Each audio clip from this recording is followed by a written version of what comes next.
Hey yo family, how we doing today? Welcome back for another freaking video. It's your boy D, right? And we're back at it. I want to remind you, I'm not a financial advisor. This is not financial advice, right? So don't take it as that. Take it for educational and entertainment purposes. And yeah, we made it through another week, right? It was kind of a rough day in the markets today overall, guys. So don't think AMC is anything special, right? Today it was down. A lot of stocks were down around the same range, 5 to 10%, right? From my watch list at least, right? And I do have a huge watch list anyways, but yeah, guys, so we made it through another week, right? In reality, nothing has really changed. All these new rules or whatever, the transparency stuff, we're still waiting to see. But I think it's gonna show. If it does show, it'll show more like next week, right? Supposedly because they just went into effect again, but we'll have to see, guys. That's why like most of you, like myself, right? Anyways, I think we're in this play for an AMC, right, for a squeeze. Okay, if you're holding shares right now, you most likely are in it for the squeeze, right? So yeah, and even the shares on loan, I think I saw like 125 million shares that were on loan currently off Ortex and Twitter and all that. So that's still a huge amount, guys. Okay, so like I've said before, in my opinion, guys, when this starts ripping on day one, just by going off like the same, FOMO and math and stuff that from what happened last time, we went from 12 to 72 in a day or whatever, within 2 days. I think that's what's going to happen. We're going to go from whatever 16, 18, 20 bucks, whatever we're at, to like 150, 200, within that day, because depending on FOMO too, of course, and other factors, right? But I think, and if it's not the squeeze, right? I mean, if it's the real squeeze, I believe it'll go way, way higher than that, right? But if it's just another breakup, another leg up, well, that's what it is. And all right, so we're going to jump into some information, guys. Like I said, I'm feeling the same. I don't think anything has changed, right? So, but I'm gonna give you what and why. I'm gonna show you why my conviction is still so strong. Okay, so let's do it.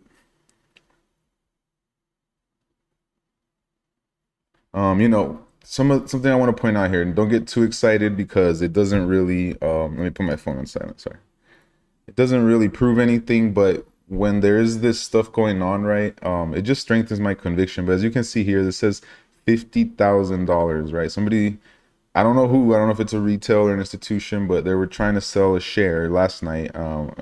Pre-market, I think I took this screenshot. Right here, $50,000 in AMC, right? So there's always some kind of funny stuff going on. So somebody, in my opinion, guys, somebody is lying, right? I don't know if it's right AMC, like the CEO of the company. I don't know if it's the retail, the banks, or not the banks and the hedge funds, right? Or if it's the reporting agencies. I mean, when you do the math and all these numbers and things like that, like there's always some weird stuff going on. Okay. And shout out to Jon Stewart. I mean, he did an amazing job with the interview and the information that he has put out, guys. Remember that this is us, right? Whatever app you're using to trade, this is us. And so the company only interacts with the SEC, right? Like whatever company, and this is market wide, right? This is just the structure of the market. So if you haven't studied this, guys, I suggest you study it. This is why we keep saying we're up against, billionaires, trillionaires, that like Citadel right here, right? What they do with the payment for order flow. And then they have all these other tools, right, that they can use, that they know how to use, and they use it against us, right? Like we believe in a malicious, nefarious way. And so that's us, the little guy, right, fighting all this stuff. But we're making progress, right? The fact that Jon Stewart started, he understands what's going on and he's on our side, and he started, he really put a lot of pressure on Gary, and Gary was looking very squirmish, very uneasy, right, during that interview. Cool. So let's go into this other information. It's off the web, right? So as far as the chart, guys, is the AMC chart, the daily chart. We still have to wait and see, right? It did come underneath here. I would have rather seen a green day, right, as far as like momentum and all that, but anything's possible. I mean, with the low volume, 39 million volume, we're not going to see any movement, right? I mean, that's where we're at right now. And in order to form, right, to keep forming the higher highs, technically, right, it did form a higher high and a higher low, right? So that's a bullish indicator, right? But we have to wait and see what happens. Like, obviously the hedge funds, I don't know why, right? I mean, the shorts, I don't know why they haven't closed. I mean, in our opinion, yeah, everything looks bad, but we don't really know their true situation, right? Only they do. And for some reason, right, like they're not scared of the transparency thing. They're not scared. Nothing is even the war news, right? Like they haven't gotten scared in order to be like, oh, you know what, I need to get out. I need to get out. And we'll see. But like I said, AMC had good earnings. I believe that as long as we keep the same, plan, just buy and hold, support the business, guys. Go to the movies. We got Batman this weekend. The numbers will come out, Monday, Tuesday, and I'm sure they will be good, right? I'm sure a lot of people will go watch that movie. So that's what I'm looking forward to these coming weeks. Unfortunately, right, somebody had called out a date, didn't work, didn't happen. I'm not here to call out dates, but I just believe that it's almost Christmas, okay? And Santa Claus is coming to town, right? So I just want to point that out here. Another thing on the daily chart, guys. This is what like proves to me, right? It just makes my conviction stronger that like, look at this move right here, right? This down. There was one buy order. The rest was sell, sell, sell, sell, sell, sell. That just doesn't even look natural. It doesn't even look real, right? So you're telling me that for that whole time right there was no buyers, right? So in my opinion, what I think this is short selling, right? So they're just dumping shares, which again, somebody's lying because Ortex says we're at 100% utilization, right? Another website says that there's like 1.2 million shares available to borrow. And then we see things like this. And then you see, big, orders come in and buy a bunch of shares too, right? Like yesterday in the after hours, I think there was an order for like 105,000 shares, right? So never makes any sense, or currently it does not make sense. But the pressure that we keep putting on them, guys, that's what it's all about, right? And if we keep the buy and hold, we're already at 90%, right? That's what Adam said.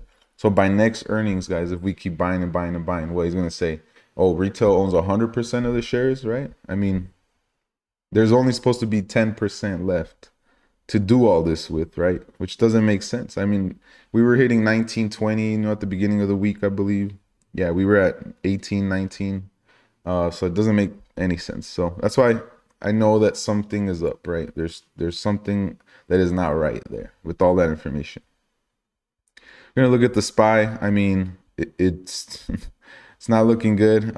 This was the normal hours. This was in pre-market. So you're telling me that this major index had a huge sell-off? That's institutions, guys, just dumping the shares, right? Brought it all the way down. This was the normal trading hours, and it was just basically flat. Nothing really going on right in the middle of the channel. Okay, so there's still a lot of fear. There's still a lot of uncertainty, a lot of doubt, right, in the market, and the SPY is showing it right there. As far as the options chain, this is what I noticed. Let me refresh it. Make sure we close the, okay, so 1657. I just didn't want it to get down to 16 because on the calls, or I'll show you on the puts right now, but on the calls, well, unfortunately, the heavy volume was at 1920. We didn't close above that, so that doesn't really help us there, right? All this expires worthless. And then down here in the puts, okay, so you see the 16 right here? You had a massive amount, 17,000 open interest, which expired worthless, right? Which is good, but I know that the short sellers were definitely trying to get it under 16 today, right? To get those, but luckily they didn't, but they got these other ones to close in the money. All right. Yeah, again, only 3,455 calls that expire in the money. This is saying 1.1 million shares to borrow. The possibility where we have the big volume here is on March 18th. And I do want to say that after March 18th, I will not be buying any more options on AMC. I have one that's open right now that's open and it expires on the 18th. And if it hits, it's going to hit big, right? But if it doesn't, it's going to expire worthless. And I'm only going to go for shares after this, okay? That's just my personal thing. And then this is, I just want to show you real quick. This is the sell orders, right? I don't see any massive sell orders here on Fintel. I know that they happen and then they get reported, so we don't know the exact date, but there's mostly just short positions that are open here, right? So we scroll down, see short. But there's no proof of the sell orders. And so if the transparency of that's what that is going to do, show us daily, right? Supposedly what the buys and sells are for the funds and all that, like we'll see. We need that. That's definitely what we need. We need more of that available, that information, because it always takes like 2 weeks, right, for us to get any current information. All right, guys, so now I'm going to switch over to Lucid real quick. I do want to make some points. It basically had a flat day. It was down let's see, negative 0.66%. So it was trading. It's trying to find its comfortable zone right now, right? Because of the earnings report, right? We saw the dump after earnings and then another little sell-off, right? So just that's the chart, right? It's looking bearish. Sure, I agree with that. But like I talked about it in yesterday's video, I'm not in it for a 30-day or 60-day return, guys. I'm looking at this like for years, right? And my goal, my strategy, my plan is to accumulate up to 100 shares at least, right? And I'm on my way there, right? So let's just zoom out a little bit more. Yeah, it's not even in the channel that it was trading at, right? It broke under. So I cannot tell you the bottom. I do not know the bottom. Nobody knows the bottom.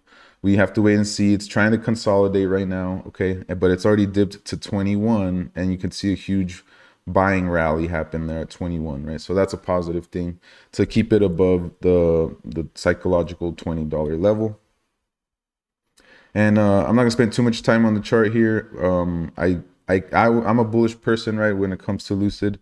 So I believe that we can make it back up to this channel, right? It spent a lot of time in this area. And this is the 1 hour chart. So I can see it just making its way back up. But again, I don't have a crystal ball. It could break under if you're bearish, right? Then you're looking for it to break the $21 and $20 level to make it back to the high teens, okay? So do what you got to do with your money. I'm accumulating shares.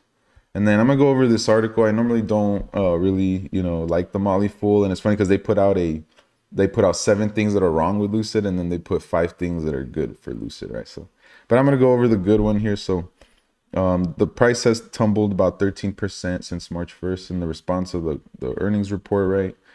There was some things that people were disappointed about, right? So the first thing was they were, trying to put out 20,000 cars, right, by the end of 2022, but now they're only going to be able to estimate about 12,000 to 14,000. The report and the guidance were a net negative, but it would be a mistake to ignore some key short-term and long-term positives. Here are the 5 green flags from Lucid and how they fit into the investment thesis, right?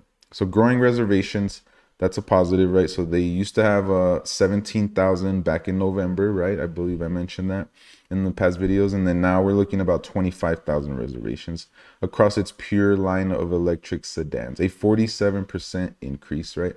So that's very positive, right? So then they said the potential revenue could be 2.4 billion or 96,000 per vehicle.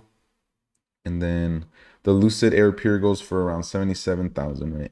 The Touring is 95,000, and the Dream Edition is about 140, which was sold out at 169,000, which shows that there is a nice blend of Lucid reservations across the different trims. That's good. So it's not all like the high-end one, right? They're selling all of them, right? And then the Air Pure remains on track for 2022. Like they said, right? They're gonna start the deliveries, right? They're gonna start putting them together, right? And just due to supply chain constraints, Lucid has yet to deliver all of the pre-order Dream Editions, but it has indicated it was more focused on building a brand and maintaining quality standards than rushing out deliveries, right? So that's good, because if you rush things, guys, you're gonna have more problems, you're gonna have more recalls, you're gonna have things, right? You gotta make sure you do the things right. So the price tag is much more competitive to other luxury sedans than the Lucid's more expensive trims, right? So we're talking about the Pure. And we're going to go down. The supply chain challenges should ease soon because, like they said, they're not really, struggling with their high-end stuff. It's more just of commodities, like they said. So it's going to be like trim parts, glass, carpeting, and cosmetic components. It's not really like the batteries or whatever they need, for the technology side of it. It's just more simple things. I think he said even like glass, windshields. And because they have invested a lot of money and time into its electrical and engineering teams, it designs most of its printed circuit boards in-house and builds its own battery packs and powertrain. That to me is like also really, really dope, really good. That's why I believe in the long term, right? They're flush with cash, guys, right? They're not really struggling. I remember I heard the lady said they're good till about the end of 2023 right now. With that 6.26 billion to be able to continue. But remember, along the way, they might get injections from the government, they might, sell a lot of these Pures, right? Like more than they expect, or you don't know. Nobody knows. So we just gotta just collect the information, right? And oops, I zoomed in. And do what you gotta do with it, okay? But yeah, so the Saudi Arabia, this has some really good numbers. Okay, it's actually good that I zoomed in here because this factory in Saudi Arabia is expected to open in 2025 and produce 150,000 units per year. Lucid currently has an annual production rate of about 34 units with the one plant that it has, right? But they're actually rolling out an expansion that will increase its manufacturing capacity to 90,000 units per year. So you're talking about in 2025, they're going to be producing over 200,000 units per year, right? That's what their goal is. And then, so just proceed with caution, right? It is a newer company. Like I've been telling you guys, I mean, it's obviously very volatile. Doesn't really know. It's trying to find its price. But with the current market setup, guys, let's see some more transparency rules first, right? Because this is also a highly shorted stock. It's like at 15 or 16%, which is pretty high short interest, guys. Okay, so just wanted to point that out, talk about that. This quick video here shows, right, AMP1 phase 2 goes vertical, 2.85 million more square feet of EV manufacturing space coming up for Lucid Air and Project Gravity. So Gravity is the SUV, right? I'm still looking forward to seeing what that looks like. But guys, look at them. They're moving along, right? Cool. So that's about it. Just again, if you don't follow the problem, right, this is the problem with Jon Stewart. You know, I really appreciate what he's doing and what he did. And I was even tuned into that space call yesterday. And yeah, he seemed very interested, very intrigued. Just like, hey guys, like I noticed this stuff with you, you know, let's talk about it. So that was really dope to see. I would suggest you go follow this page if you're on Twitter. And check this out. Dude, where's my button? Oh, it's a funny picture. All right, guys, I hope you enjoy your weekend, right? Maybe it'll be Modelo time, right? I know it will be for me, right? Gonna go hang out with some fellow apes this weekend and drink some Modelos probably, or some beer, right? I also like Dos Equis. Modelo's not my favorite beer, but, you know, just because I was talking about it. But yeah, thanks for coming by. I will catch you guys next week, and we'll have to see what happens, all right? But I'm hanging in there with y'all, right? We got this, guys. The numbers don't add up, especially for AMC, right? So that's what strengthens my conviction, and I keep my conviction, and I hold my shares, all right? So, all right, see you guys next week.